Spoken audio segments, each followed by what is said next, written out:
You sit in meetings that could have been emails. You move numbers from one spreadsheet to another. And at the end of the day, you have this sinking feeling that none of it mattered. Does that sound familiar? This is the spiritual crisis of the modern worker. We're not just tired, we're unfulfilled. We're told to find our purpose, but our job just wants us to increase shareholder value by 2%. We're desperate to build, create, or help, but many of us feel stuck in what some have called pointless jobs. It's a quiet despair, the feeling that your daily efforts just disappear into thin air without making a real impact on anyone or anything. We're chasing metrics that feel arbitrary and attending meetings to discuss synergies that never quite materialize. We're burning out not just from the workload, but from the sheer weight of its meaninglessness. Thousands of years ago, one of the wealthiest and most powerful men in the world, King Solomon, wrote about this exact feeling. In the book of Ecclesiastes, he asks a question that echoes through the halls of every modern office building. What has a man from all the toil and striving of heart with which he toils beneath the sun? For all his days are full of sorrow, and his work is a vexation. Even in the night his heart does not rest. This also is vanity. Vanity. In the original Hebrew, the word is hevel.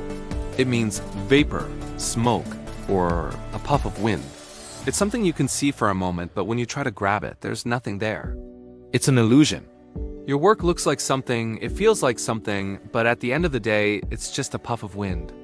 Solomon is diagnosing a problem that we feel deep in our bones today: the exhausting, soul-crushing pursuit of the meaningless.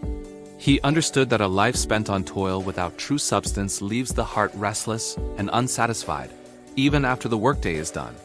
So, if your work feels like chasing the wind, it's because it probably is. But what if we changed the goal? What if the system didn't force us into a state of vanity? Here's a question to think about. If you were paid to exist, if your basic needs were met, and you were free to just be, what meaningful thing would you finally have the time and energy to build? What passion would you pursue? What problem would you solve? What community would you serve?